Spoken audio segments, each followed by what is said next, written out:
box. Okay, so today we're trying a little bit of a different setup. I wanted to play some Solitaire with / for you guys. And I wanted to make sure that you'd be able to see the cards. I think one of those cards was, a couple of them were not in the correct orientation. So we will fix that.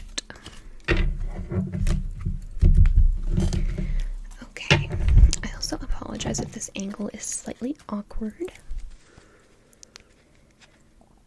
My equipment is not top of the line. It's really good to see you all again. I hope you had a wonderful week.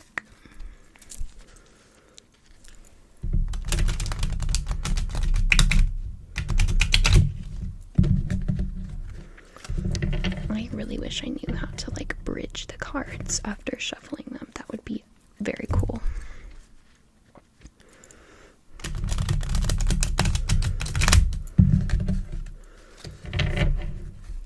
Now, were any of those in the wrong direction?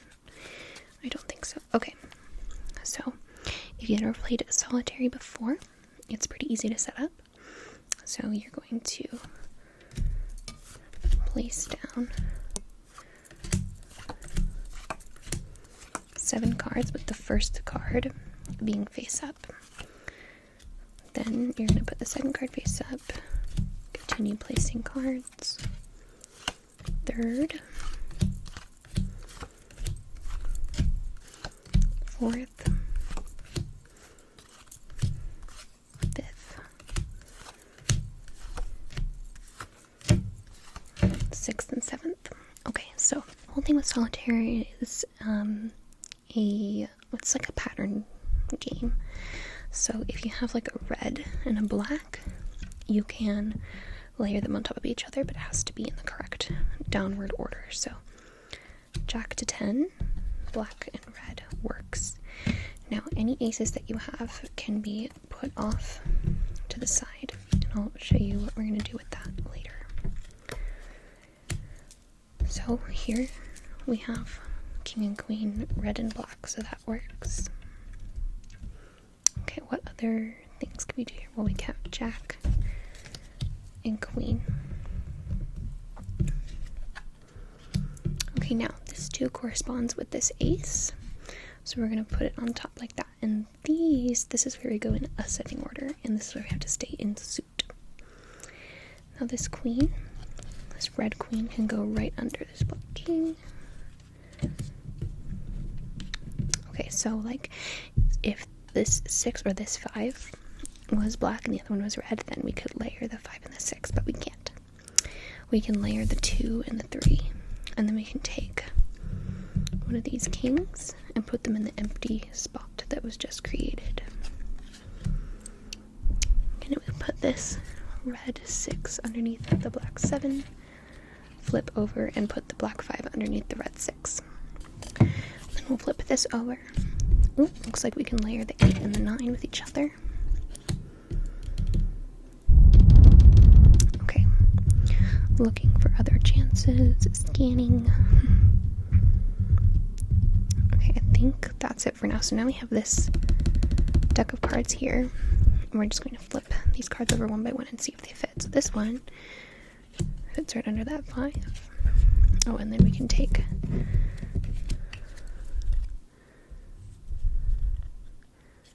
this pair here and put it there. Now was this. Okay, so these both don't have anything underneath them, so we can't shift the kings over to the empty spot, but if we find another king, we'll just put it right in the empty spot. 10 would need to go underneath the jack. Oh, would you look at that? Perfect. Now we can put this red 9 underneath the black 10. Okay, then we have this 3 of clubs, so once we get 2 of clubs, put that there, and then we can put the 3 there. 7, perfect. right underneath that 8. Black 6 right underneath that 8, and then we can take one of these red 5s and put them underneath the black 6, flip over. Oh, now we have a black 5. Interesting. Okay. That should be there. Okay. Red 10, nothing there. Another ace that we can put up there.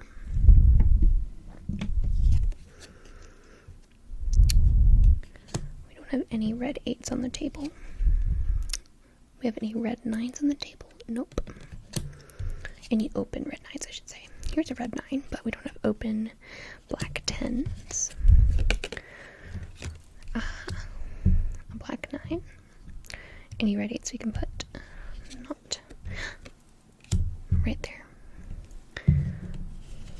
Maybe I didn't shuffle these that well. Okay, so now we have a spot here and a spot here that we can populate with kings. Would you look at that? Would you look at that? That's kind of crazy. And here's the final ace. So we can put this 2 of diamonds right there. Great, okay. This 7, 2 of spades, and then 3 of spades. Okay. 9, 6. Oh, actually this 4 can go right here in the ace pile. Alright, and this 5 there as well. Put this 5 underneath that 6, and this 4 underneath that 5. 3 on the ace pile.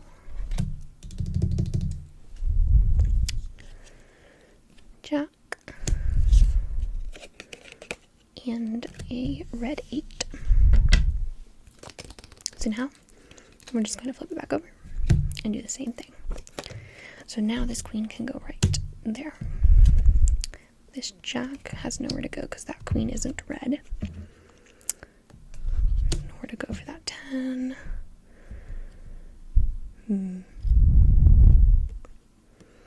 Nowhere to go yet for this. I was going to try to put it here if I could get this 6. But there's no place for me to put this 5.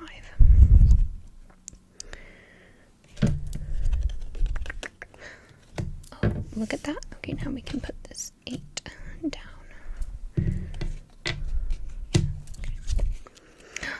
And that's 7, and then we can do that. A 2 of clubs is going to go right there. And we can put the 3 of clubs there as well. Looks like we have all 4 kings on the table, so there's no more populating of these empty spots. Let's put the queen there that we just uncovered. There's a 3 that can go right there. 4, 5, 4, 5.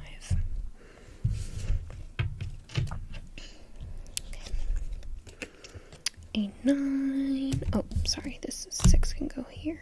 And then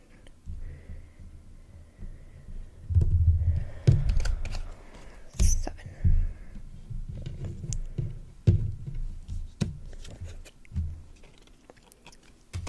Perfect.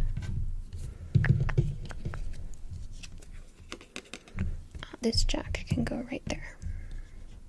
And then this line here. Now we flip this over, put that right there. 5, 6, 7.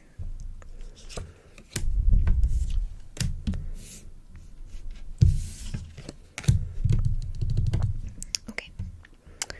So now 8, 7, 8, 8, 9, 8, 9, 9, 10, 9, 10 for diamonds,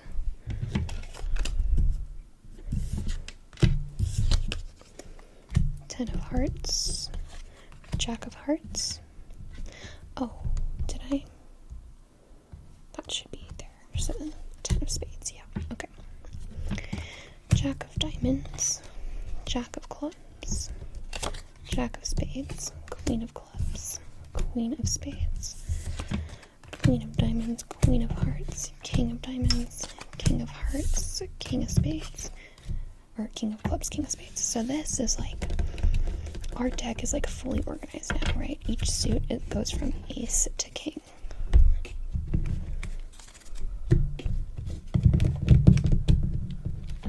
So now we're gonna play again.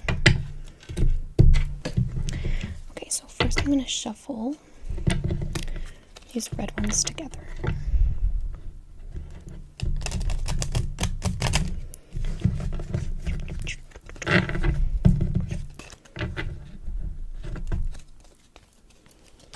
Okay, guys, I have an amazing story. So, yesterday, I went and saw Masters of the Universe with my dad, and oh my god, it was so good.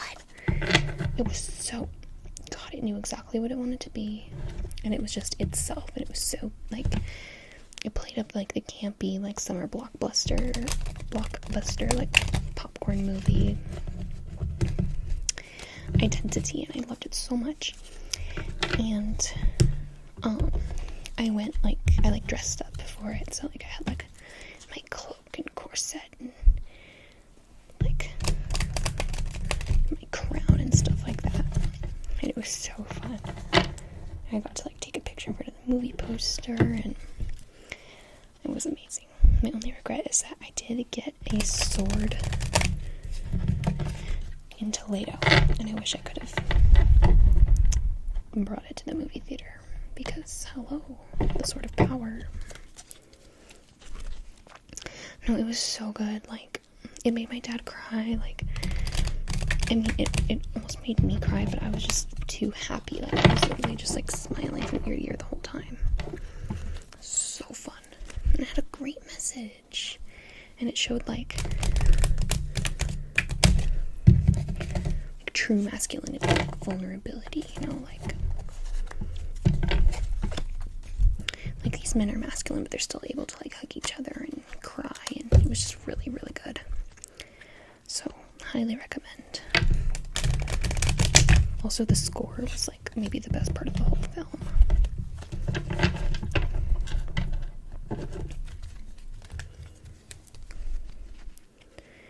Such great music.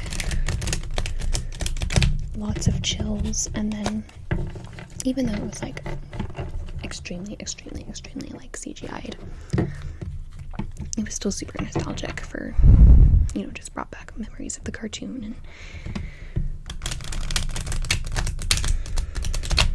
And again, it knew what it wanted to be. It didn't try to be something it wasn't.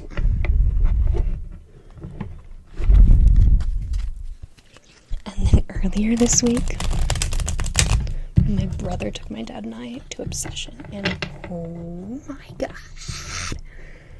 I loved it so much.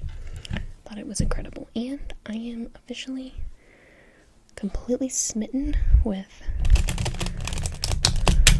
Curry Barker. Curry Barker is my future husband. If anybody knows him, please tell him that I'm here, just waiting for him. He's so funny. But yeah, Curry, if you're out there, I'm single, I promise I won't use a One Wish Willow on you.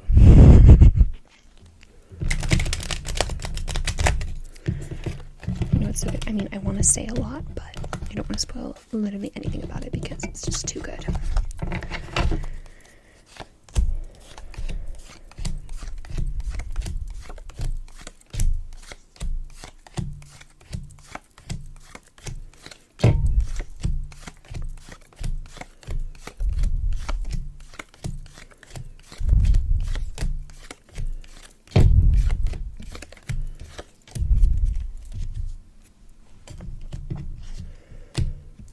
And then, actually, yeah, so on Monday I went to Backrooms with my friends. I've been to the theater like so many times this week.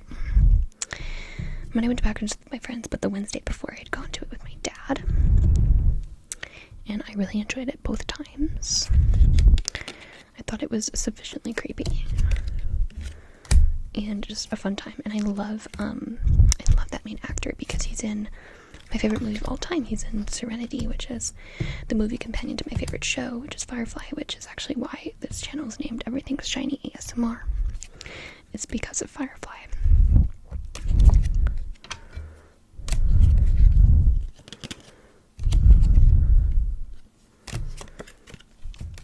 But yeah, I'm not sure. I'm probably gonna pronounce his name wrong, so I do not want to butcher it. But oh my god, he's just so good in literally everything he's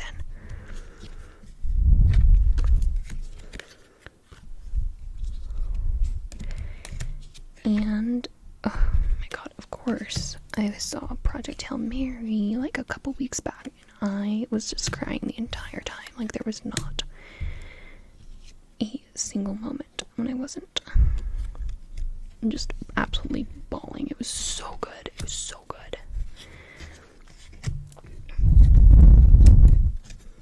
Just gives me even more respect for, Ryan Gosling, and I hope he gets at least an Oscar nod, if not an Oscar. But, I think Chetwell Ejiofor, maybe I'm butchering that, he did so well. Like, I think he deserves a nod as well.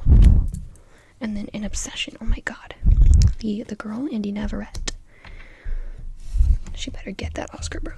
That was crazy.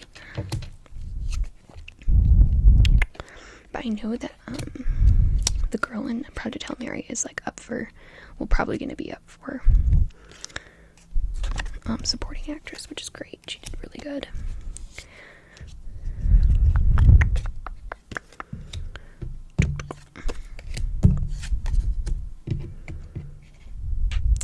Yeah, I was just like really, really impressed with like every movie I've seen so far this summer. I'm worried about the Mandalorian film. I think Star Wars has kind of turned into a money grab, and I'm so sorry if that's like cynical, and I don't want to be cynical, but I don't know what to think anymore. I just don't even know. Oh my god. I missed that this whole time.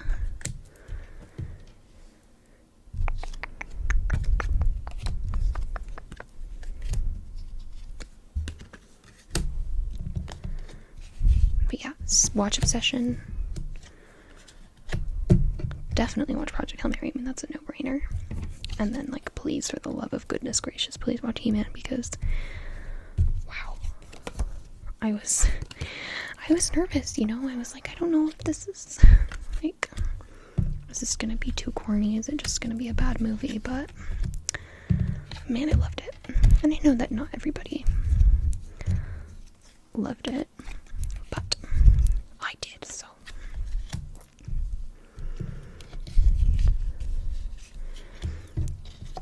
Let's see, if we're on the topic of movies, 1, 2, 3, 4, 5, 6. Like very soon after I got home from Europe, my dad showed me the movie Hostel. Has anybody seen that? If you have, then you know that, it was just lovely. My dad and I love watching horror movies together, so it definitely fits for our dynamic. But oh my god.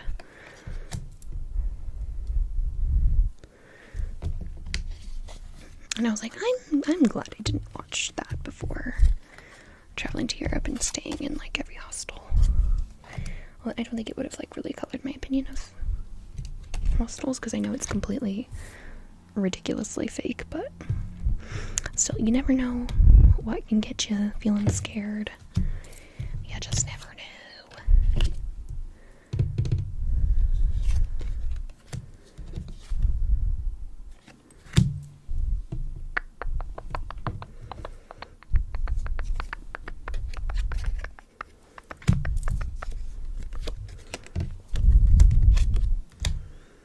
Guys, this is kind of rare. I don't usually, well, actually, I should hold my tongue. I haven't won yet.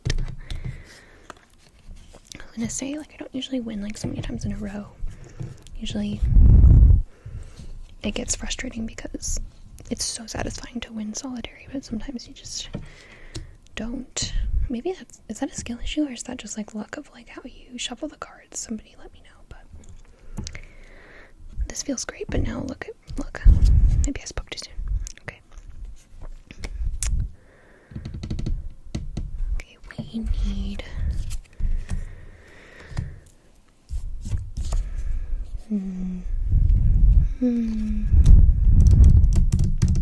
We have all 4 kings on the table.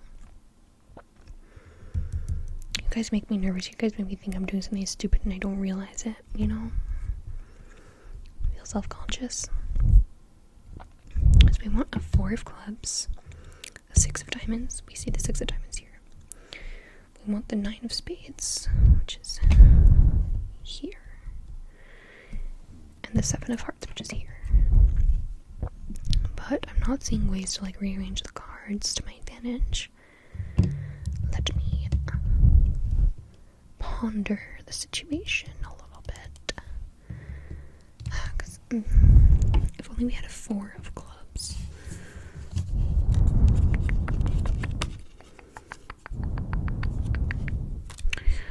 Guys, I was literally just saying that I thought I was gonna win this round. Well, that's kind of funny, huh? Let's see, what if we... Nope, that wouldn't work.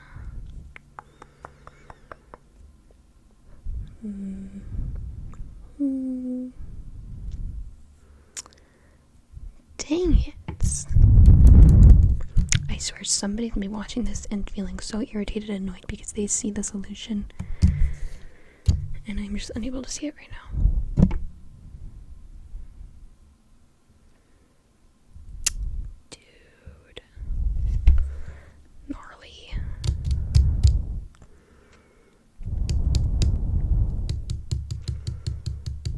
I'm gonna give it a couple more seconds, guys. Because if I like moved, right, like if I moved this over here, that would open up this, but that does absolutely nothing for me. Similarly, if I moved this over here, I open up this again. Literally nothing.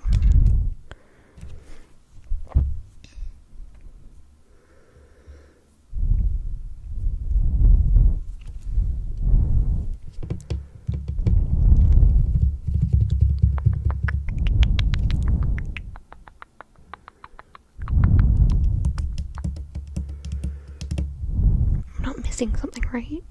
Because I could move this if there's another red 7, and then we could continue by putting the 7 here, but there's no other red 7. Alright, okay, well, we have to end this video with a win, so we're gonna play again.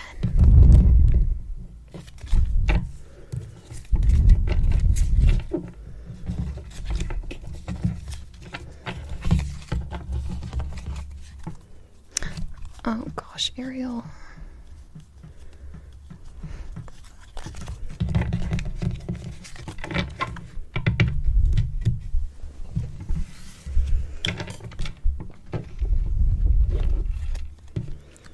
And then I watched 13th Floor recently with my dad, which was great.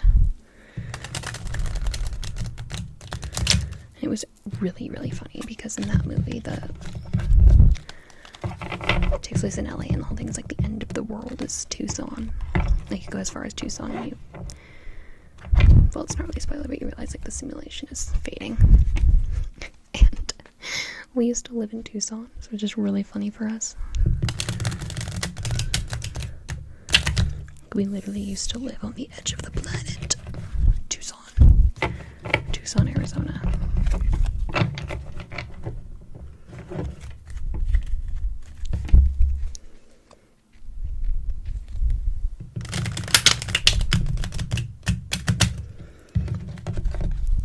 We watched Tremors recently. Rewatched. So good. I love that film. I love Kevin Bacon.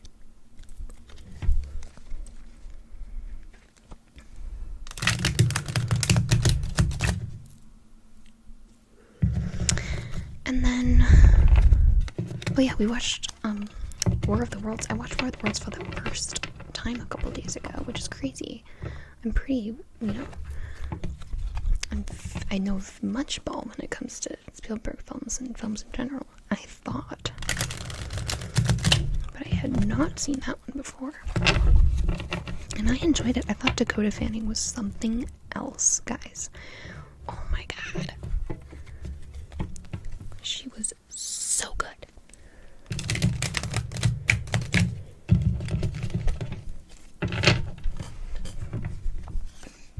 I think she's just one of those singular talents, like the way she voice acts Coraline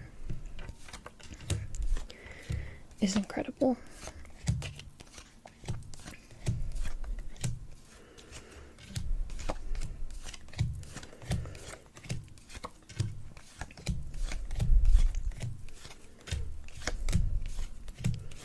But yeah, it was kind of like, or at least it was going to be kind of like in preparation for Disclosure Day, but then my dad and I went to the gym together, and there was this one dad and his kid working out at the gym, and they were talking about like Spielberg, and the dad was like, "You want to watch Close Encounters tonight?" And I piped in, I was like, "Oh, like you guys are gonna watch Close Encounters?" And he was like, "Yeah, like we went to Disclosure Day last night and it was awful." And I was horrified. I was like, "Oh no."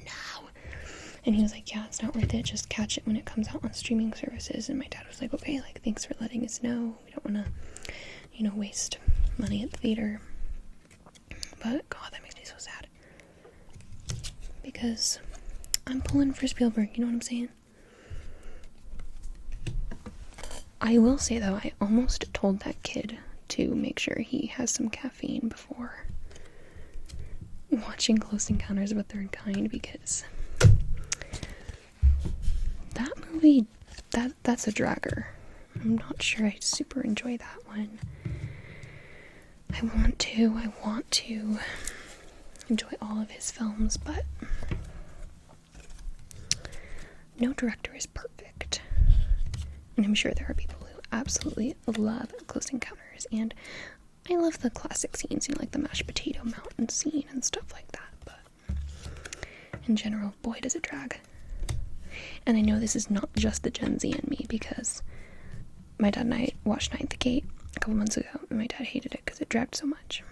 So I know that I feel vindicated in this opinion, because my dad is Gen X, and he is allowed, apparently, to think that something isn't moving quickly enough. So, boom, baby. Boom.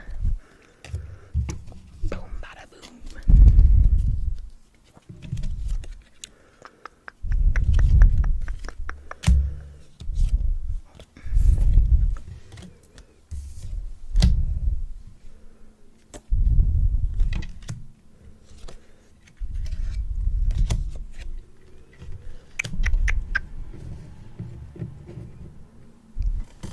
You guys, my microphone just fell. It was really traumatizing for me. Okay.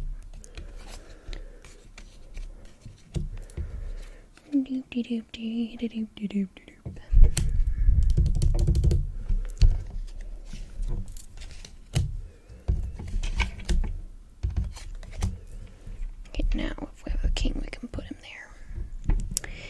We can put him there. No, but guys, I don't think you understand, like, about He-Man, like, kind of a sleeper hit, don't you think? Well, if you haven't seen it, then can't quite form an opinion yet, but please watch it.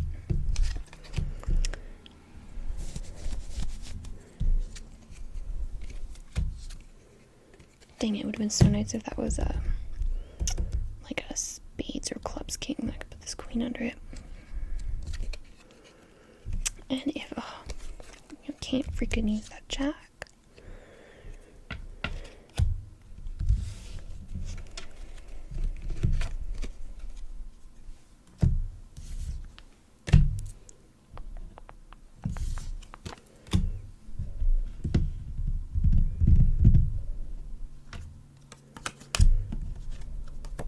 There we go.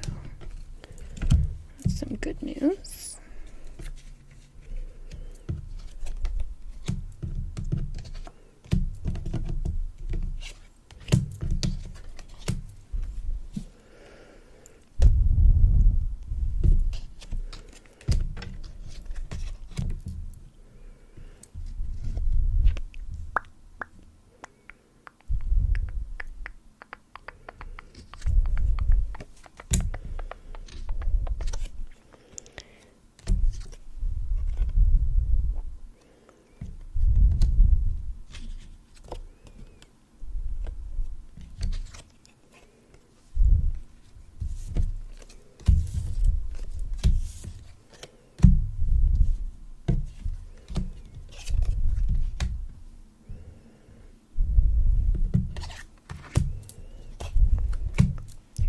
taken that 6 up a while ago, but that's okay.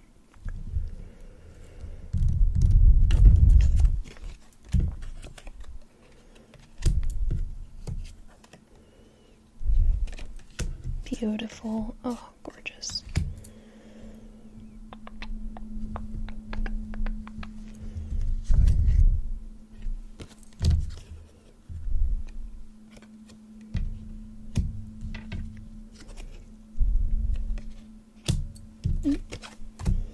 Right there. Also, sorry, there's some sort of machine going outside.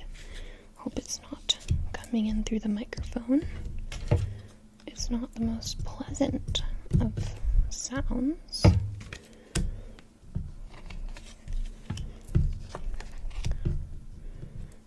Put this group right here.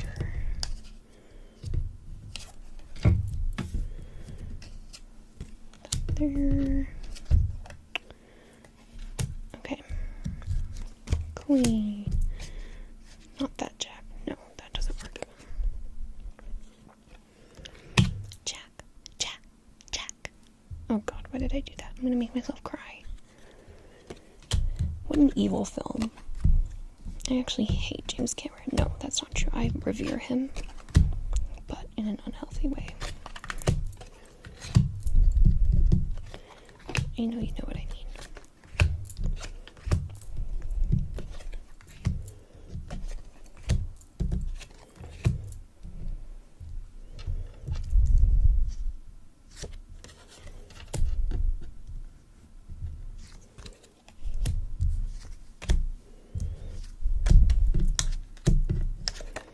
Guys, we literally just won.